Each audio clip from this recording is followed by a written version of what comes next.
Beri salam kepada penunggu yang dipercayai ada suatu tempat dan bimbang berbuat suatu sebelum mohon izin dengannya akan memudaratkan kita. Sasau contohnya bila di bukit di hutang, adakah ini syirik? Bagaimana cara yang betul? Jelaskan yang mana jenis pertanyaan yang dibolehkan jawab dalam suatu hukum, di mana hukum asalnya halal tetapi menjauhi haram bila acap kali menjadi haram bila acap kali ditanya soalan pelik-pelik. Baik.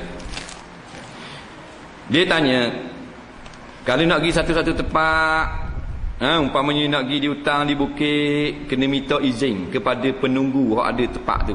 Jadi syirik ke tak ni? Jawabnya, janganlah kita duk amal. Ini amalan jahiliah ni. Siapa nak masuk bukit, nak baca benda-benda yang mengarut-mengarut, minta dengan penunggu-penunggu situ, bukan dia tunggu situ. Kita minta dengan Allah, walaupun ada penunggu, ada kerah, ada jin, ada peturangah, minta dengan Allah. Nabi ajar bermacam-macam jenis doa. Kita nak pergi ke bukit, ke pulau, ke laut, ke lembah, ke gunung, ke ganang. Umpamanya Allah, a'udzu bi kalimatillahi tammati min syarri ma khalaq. Itu umum. Aku minta berlindung dengan kalimah-kalimah Allah yang sempurna daripada kejahatan makhluk-makhlukmu. Itu. Apa bukit nak masuk hutang, baca tu. A'udzu bi kalimatillahi tammah. Aku berlindung dengan kalimah-kalimah Allah yang tammah, yang sempurna. Nampak? Min syarri ma khalaq, daripada kejahatan makhluk-makhlukmu. Ataupun apa yang makhluk boleh buat, dengan jin ke, dengan rimah ke, dengan apa, minta berlindung lagu tu. Dan ada berapa lagi doa-doa yang Nabi ajar.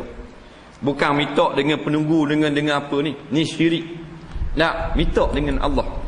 Minta dengan penunggu. Tupang lalu tu, anak cucu nak lalu, berilah lalu. Anak cucu nak lalu, anak cucu nak masuk hutang, berilah anak cucu lalu. Dia minta dengan pokoknya, minta dengan pokok cengang, minta dengan busuk jatang.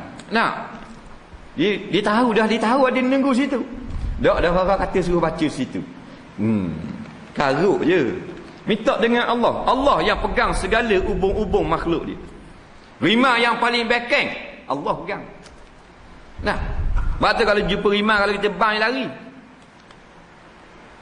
Rimah ni kita jumpa, kita bang dia lari. Tak boleh harap dah, kita masuk ke dalam hutang, rok tengok, wah, tepang. 5 kaki daripada kita, 5 kaki pakai tak lari dah. 5 kaki dia buat dengan tangan gitu je. Nak buat aku mana masa tu?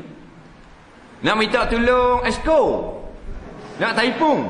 Dah kita kenal ramai kabel, telefon lah. Imam kata telefon lah. Mu kenal ramai kan? Kabel ramai, telefon lah. Mampu ke lah? Ulama kata bang. Bang molek. Sebut nama Allah. Allah Maha Besar.